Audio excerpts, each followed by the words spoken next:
Welcome to the Amazon Legends podcast, where we have real stories about making it big on Amazon.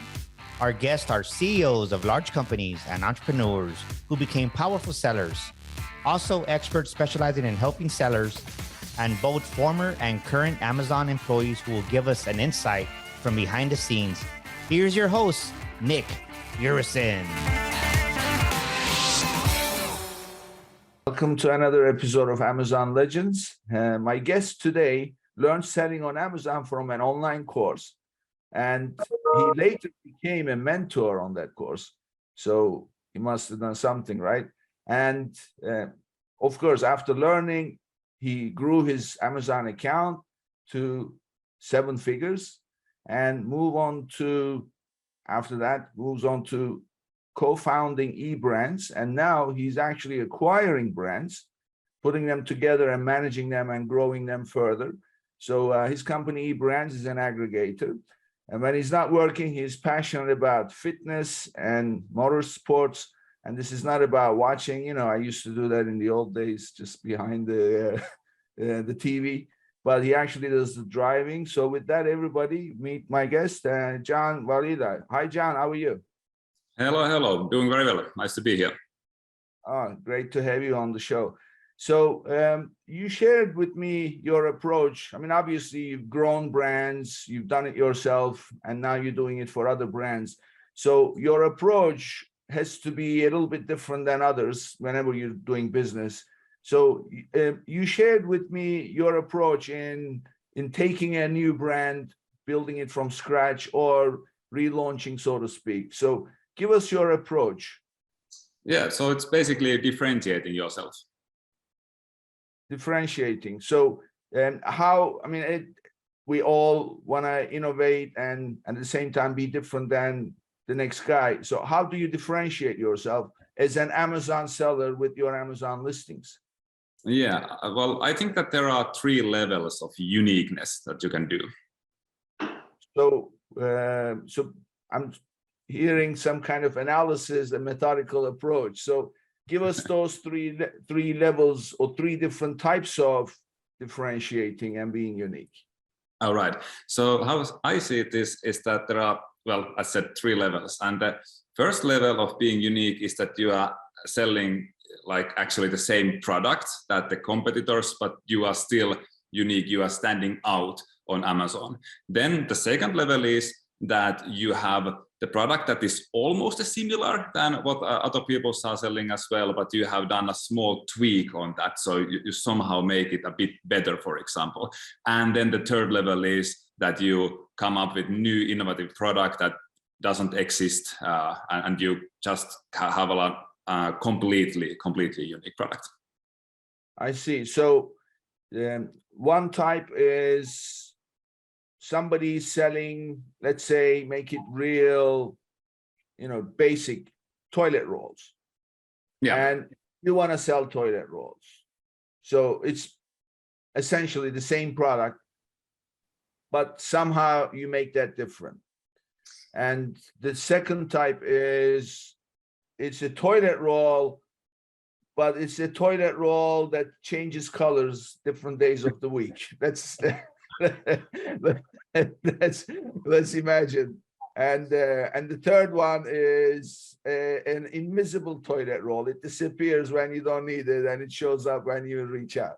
So is that like a hypothetical example to illustrate? Yeah, quite hypothetical, but yeah, that's what I mean. Okay, so fine. So we have an understanding of what they mean. So now let's dig into each one. So let's take that most basic one where you're selling the same thing. How do you make that different than the next guy? Yeah, so obviously on Amazon, it's all about the listing.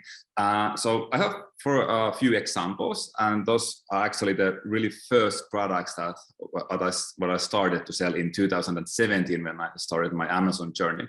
So the first product was a disposable wooden cutlery. And I was thinking that what people are looking for when they are looking for cutlery. So there are for sure, sturdiness is one. They are thinking that, okay, if I'm going to use this knife, will it cut the beef and so on, and will this broke easily and so on. So instead of having these, nice lifestyle pictures that people are having picnic and somebody is using them, and then there is a text, for example, that says that it's super sturdy. I thought that, okay, I will actually demonstrate these things, which is, like not super unique thing to do, but by the time nobody else was doing it. So what I did, for example, is that I want to demonstrate how sturdy the fork is by having just a picture where there is the fork and then an orange there, and the fork is basically this way, like holding the whole orange. So when you see the picture, you understand that, okay, this holds the whole orange as one small fork. And obviously, when it's food related, it somehow makes sense. And then there was, cutting beef and actually showing that thing. So instead of having these just by writing texts and doing some lifestyle images, like actually in use. But that was kind of how I started. But I considered that somehow unique, but not that much. So the next product then that I launched was a certain type of pens. And by the time, the biggest competitor was basically the only competitor selling like $6,000 a month or something, like really small amount. So what I did with the pens is that I added there the really cool package, like really colorful package that stands out on Amazon listings. And I wrote to the cover of the package in giant letters that this includes an online course of how to draw with these pens. So obviously you are getting, more value when you have certain type of pens, and with exactly these pens, if you want to learn how to draw, there is an online course, which is basically like few videos created that guides you to how to do nice drawings with them. And also with that product, I wanted to not to sell kind of the idea of a pen, but the idea I happen to know that brains learn better when people are taking notes with colors. So just your brain remembers better notes that have been written with colors. So the whole listing, even the video that I had on listing, was only speaking about that fact, that when you are using colors, when studying, your brains will remember better the things. So the product was still the same pens that these other guys were selling, but the whole approach and like the why was completely different there, which was that you will learn better, not that these are nice pens. I see. Okay, so what I'm hearing, so we're covering selling something that is no different than others. Yeah, but the product differentiating yourself with how you are communicating the unique aspect of it. So I like the pen idea mainly because from the movie, the Wolf of Wall Street. So the guy is sell me this pen, sell me this pen. So I'm sure by now everybody heard that example. So now you're selling that same pen on Amazon, which is no different than anybody else. But you added a value add about an online course. Yeah, exactly. And what actually happened that, well, I don't know if it was because of that approach, but anyways, the market for that exact type of pens grew pretty significantly. So by the time I said the only competitor, the main competitor, was selling like $6,000 a month, and then after a few years, the whole market was like $100,000 plus per month. So it was pretty fun because I was the first one who took this approach, and then, well, many sellers started to copy my idea there, and then kind of the market grew because of so many competitors came there. But anyways, I think that like on a Wolf of Wall Street, like what you are actually selling there, are you selling the pen, or what you can do with the pen, or how that pen improves your life? That's the main thing, because everybody are looking to getting a better life in some sense, improving their life with the products. Yeah, I see. I mean, this is really the main concept, isn't it? It's the emotional impact of the product. So it's what it is. So I had a guest a couple of weeks ago. He said something so unique, which really is the essence of your approach. He says, people on Amazon are not necessarily looking for products. They are on Amazon trying to see themselves using the product or showcasing it. Yeah. So that's what it is. So what you've done is you highlighted not the product, but what the product does for them, and you've done that in the pictures, and you've done that with a product that is no different than the other guy. Exactly. And so now that's the case. So I have a follow-up question on this. So you mentioned that yourself. So you've done this. It was a unique approach, and sure enough, somebody copies it. So now everybody's doing it. So that's the problem, right? So what happens stage 2? Now what do you do next? Yeah, well, basically, if you are in a position that you are creating the market and you see that, okay, now all these competitors come to the market, then what I did as the next phase was to actually not improve the product, but change it to a bit better. So I didn't do any modifications myself, but I added the count, like how many pens there are on the package, because it, you know, when you calculate Amazon fees and shipping and so on, it's not like doubling the amount of like pens in this case does not double the selling price, obviously, and you're still able to make profit. And then there were like a new version from my supplier, so I added both of those as a variants there as well. But well, you know how it's going on Amazon. When you are able to do some sales, people start to copy, and many of those people will sell with lower price than you. So that's not an easy task to defend yourself. And which is why I think that you basically need to stay, like, trying to stay ahead of the competition, because you can take that as a granted that if you are successful with some product, there will be copycats with lower price, like really soon. And that will happen for sure. So then it's like also with PPC and all white hat hacks that you need to stay ahead and be the first ones when new things come. You need to implement those in the very first place. For example, with this product, what happened that there was some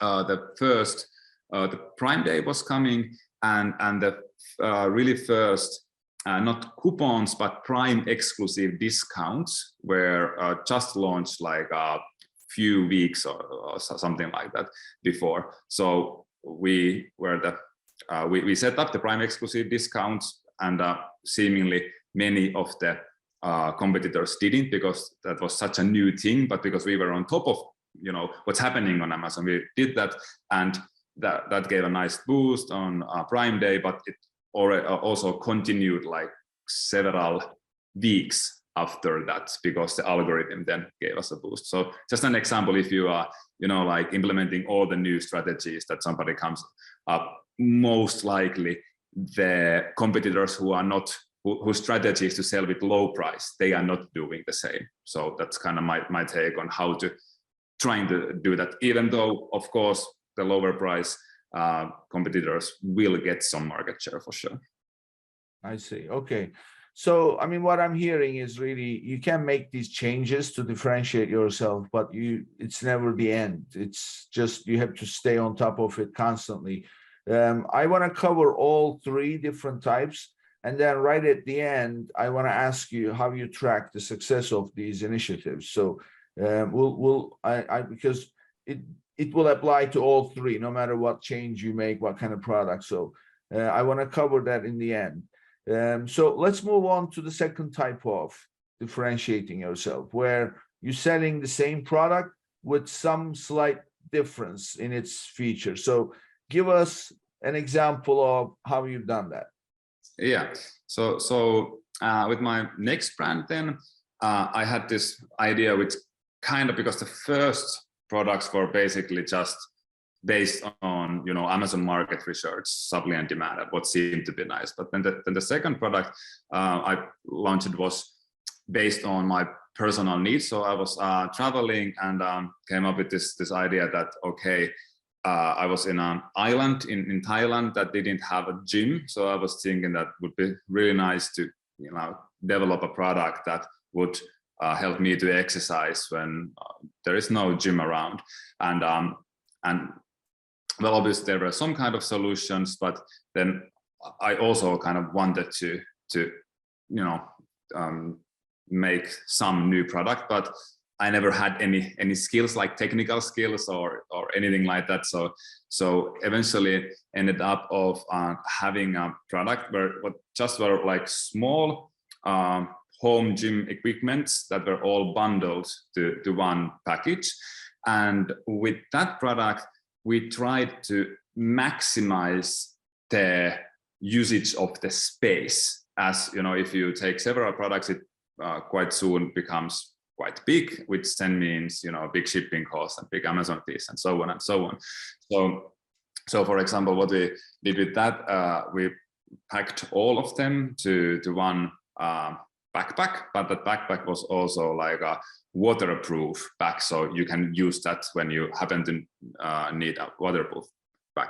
And then also there was a yoga mat, one of the products in the back, and I was looking the picture of the yoga mat and thinking that there's a lot of space in, you know, in yoga mat, and that's like just plain a space. I could sell something there where in the space. So what we ended up of doing is that we created with the personal trainers I was working with, we created some nice home gym instructions and printed those to the mat itself. So whenever the person takes the you know, the products, the backpack, and there are these exercise products, and then, okay, what should I do? He or she can just watch straight from the yoga mat that, okay, the exercises are here. Because we were thinking that if we have like a, you know, notebook there or a piece of paper that here are the exercises, it will, you know, get lost anyways, for sure. And if it's something that is like in online behind of some link, and then when it's the time that you want to exercise, you're not like, where was the link? And, you know, it becomes a hassle. So just, you know, printed everything there, which wasn't like a huge improvement, but like personally, if you are not super aesthetic person, why would you choose a yoga mat that, you know, has nothing, if instead you can have a mat that actually guides you how to exercise as well. And then on the other side of the mat, there were this, you know, like places for hands that, hey, put it like this if you want to do push-ups, and like this and this. So we kind of use that in that sense as well. And, you know, again, adding that print to the yoga mat didn't increase the cost significantly. It only took the hassle of design it, but like didn't add the cost that much. Well, you know, this is really genius the way I see it, because you've done several things here, and it's such a simple idea. First of all, I just know from doing these exercises, there is the right way of doing a push-up and the wrong way of doing a push-up. And then there is and there isn't one right way of doing a push-up. So if you want to work your chest, there's the closed push-up. And then if you want to work your triceps, there's the open, or, you know, different positions. But there is also absolutely the wrong way to do push-up where you can hurt yourself. So you can easily put these on the yoga mat, but yoga mat is too small for a push-up. Maybe I guess you could put it the other way, and you could use it. But there is definitely, I think, to me the genius idea is you decided to use the space on the yoga mat for content that gives good information. Yeah, because literally what I was, like I said, what I was thinking is that, I can sell something, like somehow I can, make that valuable. That's empty. If a shipping just an empty black mat, like what, like why would it make any sense? Because on Amazon, on listings and pictures is always about getting the most out of the space, on title, on bullet points, and on the pictures, and in the package, and so on and so on. So kind of that was the mindset that I needed to have, that there is so small amount of space, how to maximize it. So what was your pricing? So, but you were not selling the yoga mat alone, right? That was part of the bundle. It was package, yeah. And what was in the bundle? What, like in total? There was this backpack and the yoga mat, and then maybe 9 different home gym equipment, like straps and things like that. So pretty basic stuff, but bundled together. So the light stuff, not like dumbbells or things like that. Yeah, exactly. Okay. So what was the price point when you created that bundle? Yeah, it was how we calculated it.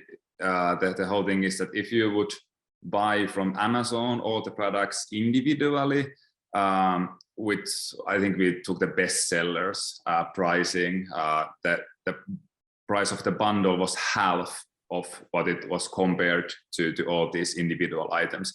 And obviously, it's, if you are selling something that is more, in same package, it's easier to do like that, because you pay only one Amazon shipping fee and so on and so on, compared to yeah. And I'm curious, what was your title? I mean, I'm sure you've gone through different iterations of the title, but what was the title of the product? What did you call this product? Whole gym in my backpack. Yeah, whole gym in my backpack. Yeah, I mean, that's really what you did. As you started talking about, I thought of gym in a backpack. Oh, really? Cool. Yeah, ironically, I have a client and we are working now together, and we have the same thing. So what they do is they sell cooking kit. Mm-hmm. And this cooking kit is for kids. But it's not about cooking. It's because in the kit comes all kinds of things related to the type of cooking the kit is associated with. For example, there's a cooking kit specific to each country around the world. For example, a cooking kit from Kenya, cooking kit from Britain, cooking kit from Sweden.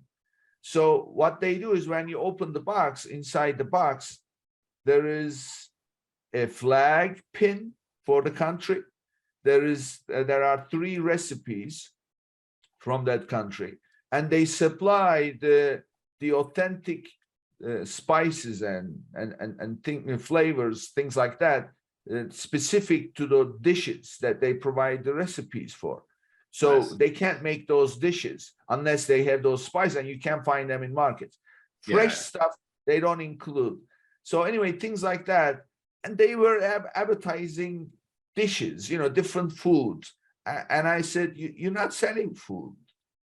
This is not what it's about. You're selling an experience, right? Yeah. So we came up with the concept, cooking experience in a box. Yeah, and basically you are having a small traveling trip there, like like a cultural twist. So that's like, again, like a great example of that's so much more than the actual things in the, if you would just show that, okay, we have this spice, like, well, what's that? Nothing. But when you like paint this impression of doing this journey to that culture, it's much better with the same. So on the first one, you focused on delivering value by putting the buyer in the picture using the product that you're selling, which is no different than somebody else. but there you are getting them excited about the product itself because they see a different way to use that product. Yeah, On the second one, it's the value that you are offering. Yeah, and what was my aim on the first one is that what they think when they are considering if I should purchase these pens or not, is that not that okay, I will have nice pens, but hey, I will learn better, or my kids will learn better and they will perform better in school. So basically they are seeing this brighter future for themselves or their kids or whoever they are buying those, compared to seeing brighter a future with just a pen like okay, what a nice future, I have a pen compared in the dog that hey, I actually could learn, I could improve, I could perform better in life even. Yeah, I mean, I also love the idea of the gym in my backpack. It's a great value, and also I'm sure people would have done that analysis where okay, if I bought each one separately, I'm gonna pay a lot more. And by the way, even if I buy them separately, I'm not gonna get a yoga mat with all the instructions that give me good tips. So that's great. So let's move on to the third one. That's a very unique one. So I guess this is where you are doing product research to see what kind of product would make sense for you to bring out. Is that the approach? Yeah, so on this one, it's kind of from my personal Amazon journey. We are moving to the e-brands where we are actively looking to acquire different remotely operated consumer brands, not just Amazon brands, but remotely operated consumer brands. And good example, we receive a lot of deal opportunities from different brokerages.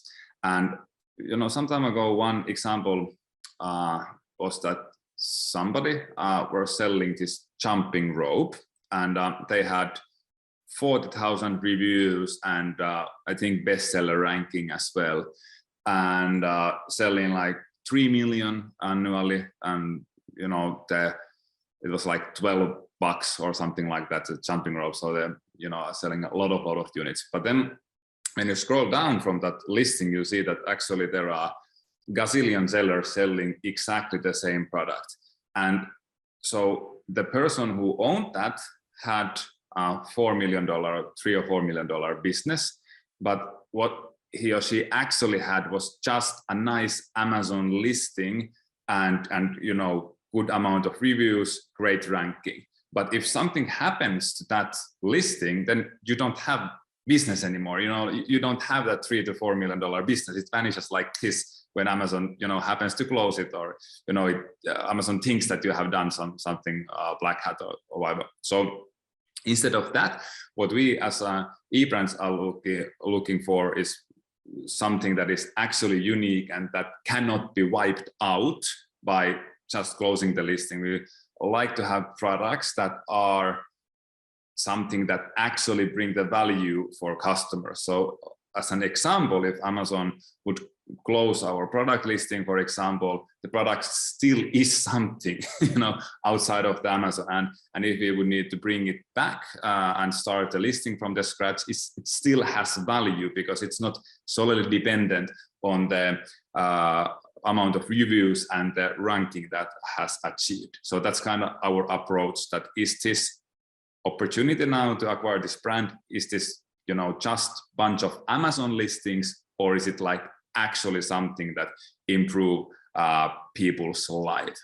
And I think that's kind of huge difference in like how long lasting will the whole business be. If you are dependent on just Amazon and just the ranking, you can lose that overnight basically. So I'm hearing two different things here. So let's clarify that. One is channel. So you are saying that if the product is a good product, you shouldn't be just selling through Amazon. You should also be selling through different channels. So if Amazon closes down the listing, you have the other channels. So that's one aspect. Is that what you're referring to? Yeah, if your team or yourself have capacity to do that.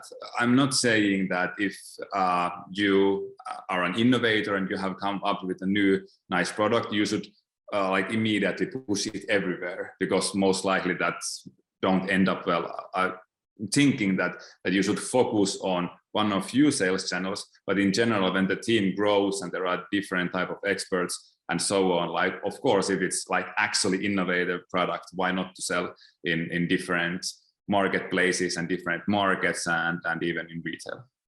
Yeah.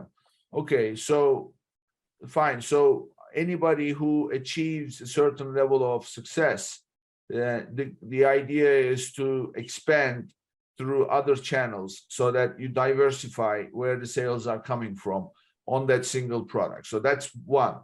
The second is, talk to me about more on the value. If it's a good product that brings value, what is, I mean, everybody would argue that their product in some shape or form would deliver value. So how do you, what is the criteria for you? Yeah, so, well, obviously, if the product is a really generic product, like the pens were, it also can bring value to the customer. So of course, I'm not saying that only the unique products bring value, but I have an example. So we acquired this Indo, a trampoline trick scooter, INDO, and that product is made up by two brothers from Finland, actually, and these guys have, came up with completely a new product. The whole category of trampoline scooters didn't exist before they innovated this product. So what that product does is that it's basically scooter without wheels, but really soft and flexible. So the kids who are jumping on a trampoline can, do nice tricks and use that while jumping on a trampoline, and they can use it in the streets as well. But I think the trampoline is the biggest usage. So I was jumping on a trampoline like 20 years ago, and what happens there is that when you have jumped like few years, it becomes a bit boring. It's like great exercise, but it's just jumps eventually and nothing more. And then you kind of try to like, what could I do? I already know how to do front flips and back flips and so on, but there's not like much that I can do. So a kid may get bored with the trampoline, but with this product, it's like completely new aspect to jumping on trampoline. You now have this scooter, this trick scooter, and then you would like to learn to do tricks with that and use that. So basically, the whole jumping on a trampoline, which is great exercise again, comes has a new life suddenly, because there's new nice thing, new sport to train and new things to learn. So how I see it is that it can, bring another few years of value for the whole idea of trampoline, which means few years of more good exercising for the kids. So I think that's like actual value. So this would fall into the third level of uniqueness. It's making something completely unique. Okay. So yeah, I mean, I can see exactly how you differentiate yourself. On the third one is either creating a completely new category or creating in a category that exists, but with a totally different kind of product that does in a different, delivers value in a different way. So tell me about the challenge of educating the consumer. So one of the burdens that comes with creating a new category is people don't understand that. They are not looking for anything like that. They don't know it exists. So with a single Amazon listing, how do you go about educating the consumer, keyword research and things like that? Yeah, that's a really good question, and was my next point as well. As when the product looks something like people haven't seen before. If you have only tats on your main picture, like I think that there are really like not that many people who have a time or interest to like look what this is, because people are browsing like this basically on Amazon and everywhere nowadays. So if you don't catch the attention in like a millisecond, you don't have it. So as said, we acquired this brand, so I wasn't there and our team wasn't there from the really beginning. But what we started to do when we acquired the brand and started to the product was selling on Amazon already, but we started to optimize the Amazon and other channels as well. The first thing that we did was that we created the main picture which is, well, not exactly according the Amazon rules, but we added the trampoline there. So there was the product and then a person jumping on a trampoline, like a small icon of a person is jumping on a trampoline with that product. So then you basically, if you have that few milliseconds, you see from there that, okay, yeah, this is how I use this like strange looking product, which is, I think, is the most important thing. If you don't catch, and click there, then it's all gone. And but still, like, for sure, it's not an easy thing to do. For example, right now, if you search trampoline trick scooter from Amazon, we are like on the top of the search result #1. There are some copycats and so on who are violating our patent, by the way. But anyways, we are there on the prime spot. But even though when we have, like, for our main keyword, which is trampoline scooter, we are #1, because the search volume is still quite low because people don't know what to search. That the sales are like enormous on Amazon yet, which is why then we need to advertise the product in more creative places. So for example, on maybe not on trampoline listings, because people who are thinking of buying a trampoline for their kids they are not in a situation yet that the kid will get bored to the trampoline. So we need to advertise on trampoline accessories listings, where, if people are looking for replacement parts for trampolines, for example, and then they can see that, okay, I have an old trampoline, and then, hey, this could be a nice add-on for that. And yeah, then of course some external traffic from influencers and so on might be a nice help, because if the product is completely new, normally nice video explains it better than just one picture on Amazon. So showing the short video to different audiences via different influencers, I think helps quite a lot. If the product is like actually brings value. If you have unique product that don't bring any value, it doesn't make much sense to show it to anybody. Okay, so you said something significant here. I think that listeners would benefit from. If a product is new, a short video explains it better than a nice picture. Well, I think so, because if you don't understand from the first picture, like, will you really click into that product, or will you just scroll to the next one? Like, so that brings me to the follow-up of that concept. Since people in the search results only get to see the picture, not the video, then what is the best way for the video to get exposure? And that points to external traffic. And then what is the best way to get external traffic to a video? That points to influencers, which then points to Amazon Live.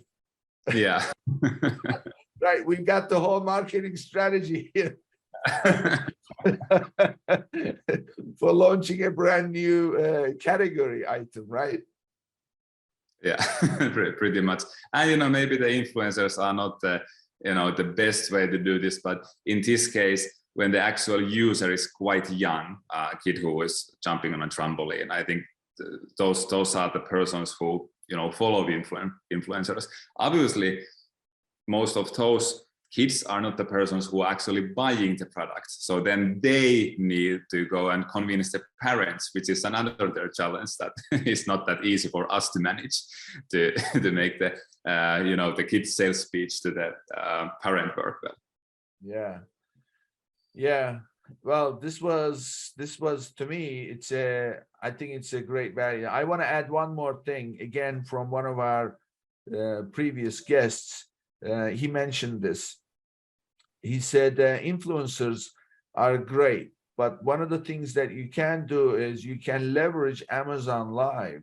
You can arrange one or more than one influencers that you arrange to come on Amazon Live and demonstrate your product as a user of your product. Yeah. So speaking from experience, speaking passionately about your product for that influencer on Amazon Live will also have a shoppable link in that video, which you can then circulate yourself, you know, getting that video and circulating it in social media with that shoppable link. So now you have created a whole ecosystem of creating exposure for that. So you've got first of all, you've got the influencers, you've got Amazon Live, and then you've got what you pick up from Amazon Live, another video yourself that you can put out on social media with a link inside the video, putting whoever is watching that video on the listing itself to make a purchase. That becomes a whole ecosystem. Yeah. What do you think about that? Is that something you use, or what is your take on it?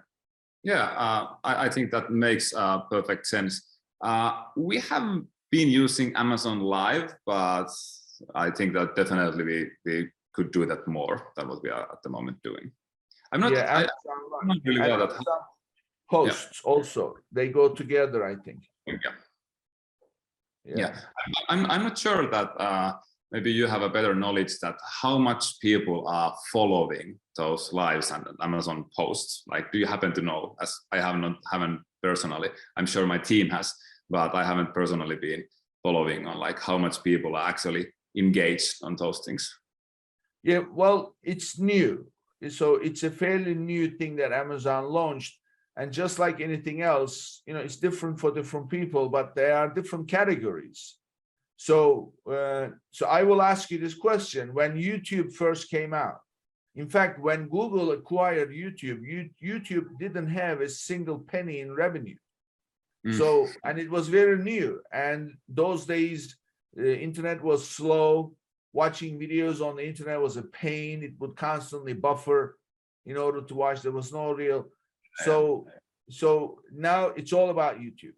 So my take is this: it's the early days.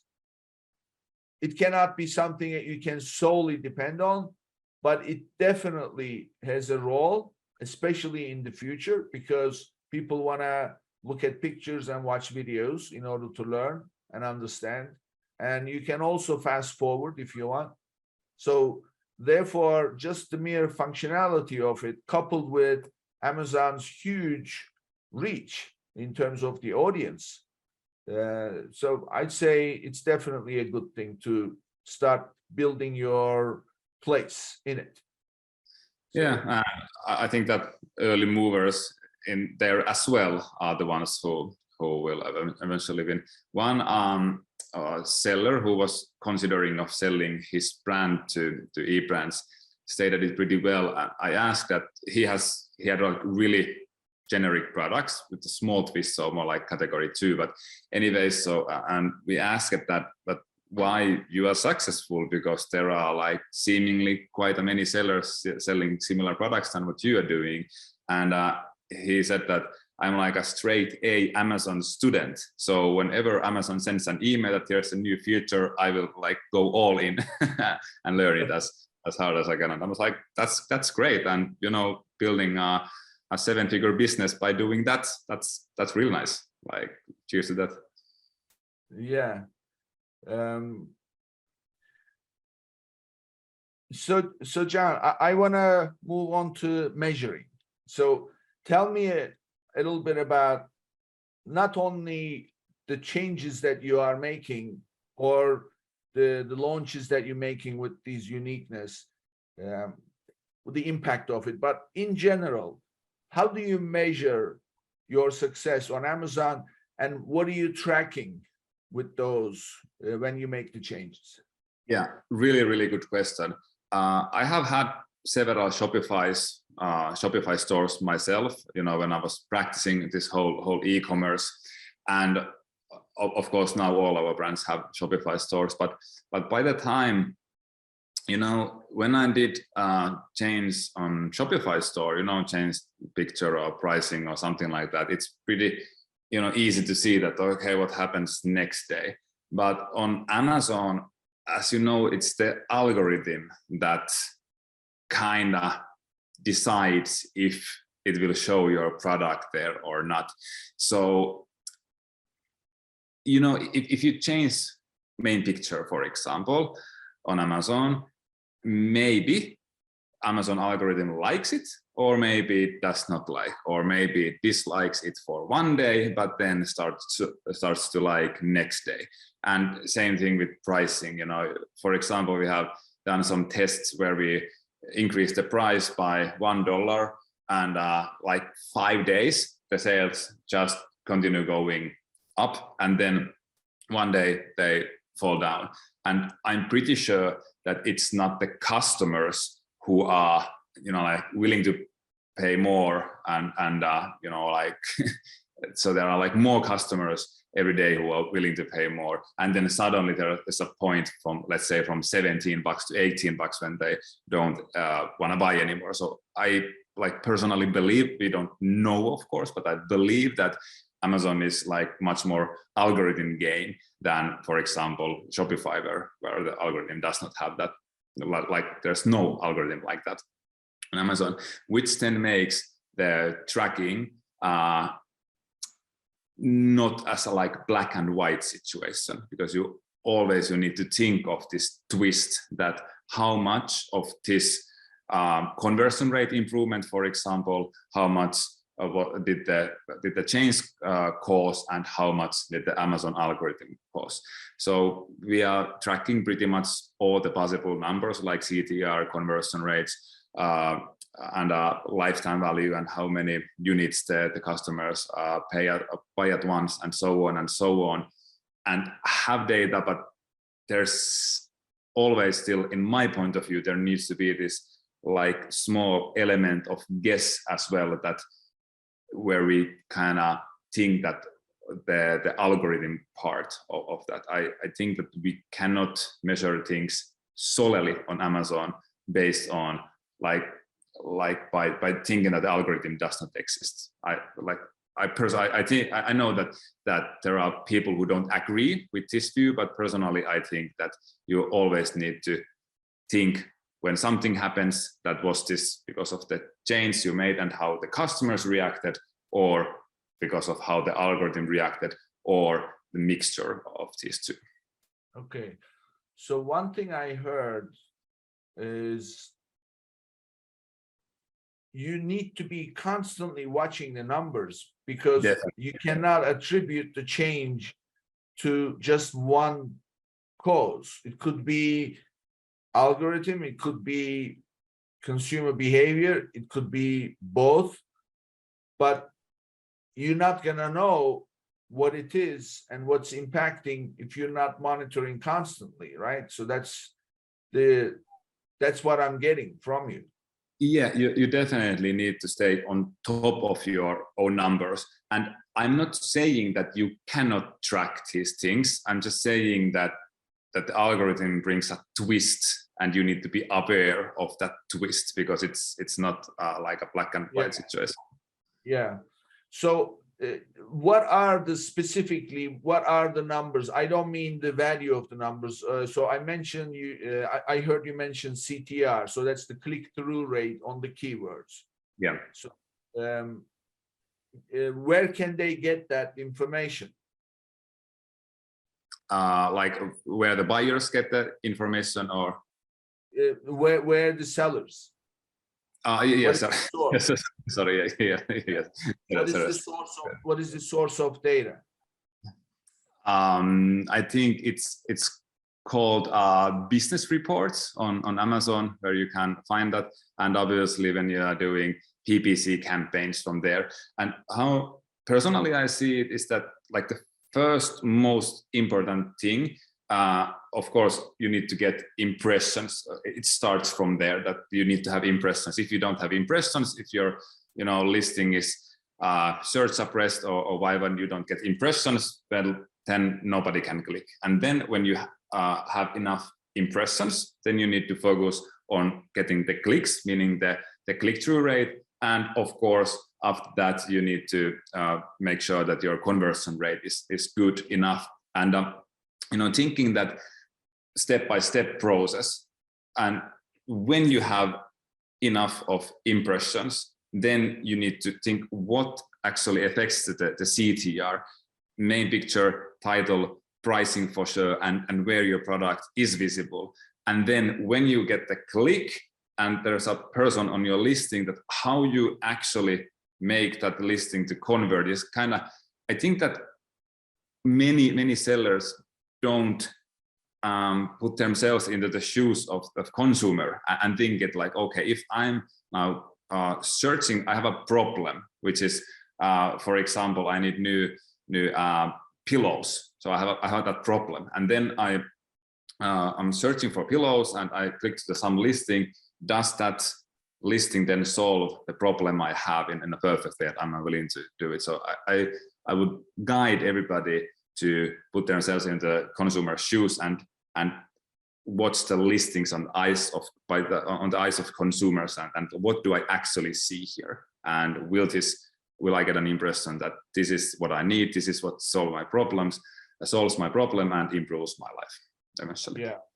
So I think you just laid it out perfectly in terms of how to approach. You need impressions. So you cannot be search suppressed or anything like that. So your listing needs to be out there and indexed for the keywords that are important for you. So impressions. Then with impressions, you show up in search results, and then people need to click on your search. That's the CTR or click-through rate. So that's what I call magic bullet 1 in order to be successful on Amazon. The second magic bullet, which is really the key to success, is your conversion rate. So that means how many people landed on your page. We're not talking about advertising. We're talking about overall, in total, how many people landed on your page, and out of that, how many people bought. And that's your conversion rate. And you're right, that's available in business reports at child SKU level for those selling variations. And my passion happens to be analytics and algorithms. I create them, I analyze them, and what I've seen is you must stay on top of those data points, but it's all good staying on top of them by, okay, what do I do? Oh, go to Seller Central, download the report. It's going to ask you start date, end date for the report. So you put it in, and then you're looking at a bunch of numbers. What does that mean? It means nothing. It's like driving a car. You leave from point A, you're going to point B, and somewhere along the way, you look at your speed. You may be doing 65 miles an hour. That doesn't mean that was your average speed across the journey, right? So you have to be watching it every day. You have to be picking up that data every day, and stay on top of it, and then always study it in the context of the changes you're making. Exactly. Right. So you can know the impact. So this is great. I mean, you started. Yeah, go ahead. Yeah, one thing to add, and by doing that, you are able to do data-driven decisions, not like from your head that well, sounds good, let's do this. Because if you like end up of like doing things based on your gut feeling, you don't end up performing pretty well, too well. But if your decisions are based on the data, and if you constantly follow that data, that's, I think, how your likelihood of becoming successful at least increases. Yeah. Okay. So this was great. So you started with selling a product that everybody else sells, and then you brought it all the way over to how to be successful with it in terms of what to watch and what to do with what you see. So this was great. So Jonne, let's learn a little bit about you now. So tell us about yourself. Let's go way back to your beginning. So where did you grow up? Well, okay, that's a long way to go. So I'm born in Finland, in Northern Europe, in like a really small town that has 32,000 people or something like that. And from there, I then moved to Tampere, which is the second biggest city in Finland. And then on 2017, I started to sell on Amazon thanks to this online course I took. And then 2018, I then quit my 9-to-5 job and started basically traveling around the world. So right now I'm in Thailand. Last winter spent on Mexico, and now Southeastern Asia will be the destination of rest of this winter. So you're one of those nomads? Well, yeah, I guess I kind of, don't like that nomad like term that much, because I have a place here where we live like few months. But anyways, there are a lot of people on our company who are working remotely. We have an office in Helsinki, Finland, but we have a lot of people working remotely, and we have, I think, something like 20 different nationalities. So it's really nice to also learn from our team members and from different cultures and how they think. And then we, while everybody is not in the same city, we have like different type of approaches to different problems. Yeah. So what I want to know is, how does a kid who grew up in a city of 32,000 people go from not seeing too many people to a world traveler, an Amazon seller in a universe of billions of people? So how did that transition occur? Yeah, that's a good question.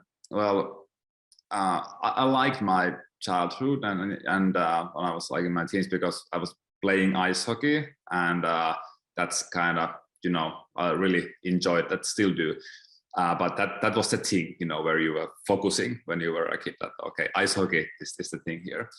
But then when I graduated from the Tampere University of Applied Sciences, from Pro Academy, which is a school for entrepreneurs, entrepreneurship was the major there.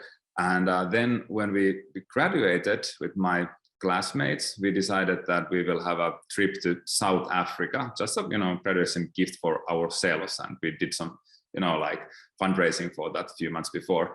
And then when we were on Africa in 2012, I kind of started to think that, damn, there's a pretty nice world out there, and maybe I should explore this world a bit more. And then started to spend all my holidays on going to different countries, and always aiming to see a new country when I travel. And then in Finland there are 5 million people only, or 5 million plus, something like that. So even the second biggest city is kind of small, like, I don't know, maybe 200,000 people. So when you have lived there 10 years, it kind of starts to, or also the second biggest city starts to feel quite small. So, and then that, okay, the world is out there. So I wanted to go first, spend like, few months abroad, and then 4 months, and then 8 months, and so on and so on. So, but yeah. Is that the universal feeling in Finland for everybody, that everybody realizes it's a small place, they all want to get out at some point, or was that just you? It was just me. In the city I grew up, that was in there. It was universal feeling because like when everybody knows everybody, it's it's awful. But in Finland, like Finland is ranked on the happiest country in the world and one of the safest places and so on. So many persons are really happy there. I would be quite happy in Finland if the winters wouldn't be that horrible. So I just cannot stand that. But I heard something. You said in outside of your hometown, once you get out of it, not everybody in Finland wants to get out because it's only 5 million. It was you, right? That's what I heard you say. Yeah. Why was that? Well, I think that there are a lot of people in Finland who think somehow small, because everything is quite small in Finland, and they, in terms of business, many at least used to think only the domestic markets, which is really small, and then kind of I always wanted to do something like business-wise, something bigger, and build up with other persons a big company. And why is that? That's a good question. Like really good. I think that I just enjoy the game of business that much. And why do you enjoy the game of business? I mean, well, you must have seen something and that influenced you and then got you thinking. In fact, I don't know if you watched the show, one of my favorites, Breaking Bad. Have you seen the show? I've heard of it, but haven't watched it now. Oh, it's a great show. I totally recommend it. But in it, you see the transformation of a chemistry teacher who is diagnosed with cancer. And this is a chemistry teacher turns meth producer.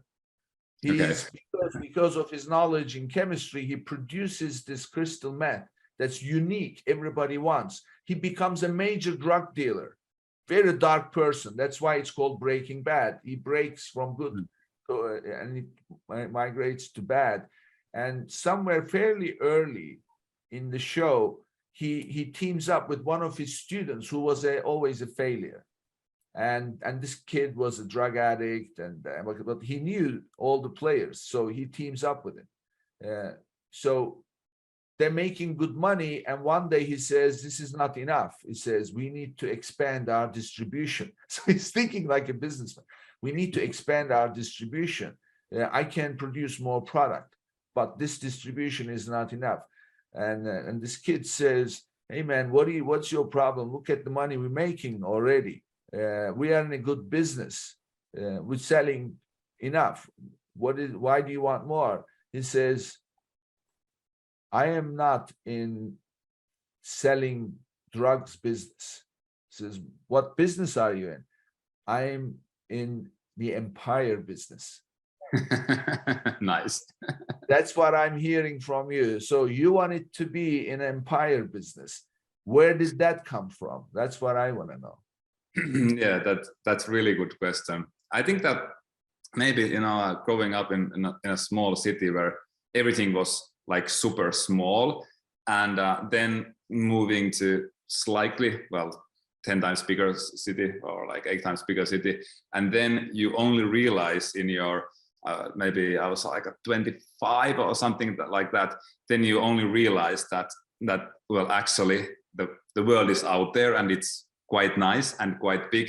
So then you think that, damn, I missed already 10 good years. So now I need to catch up with super speed.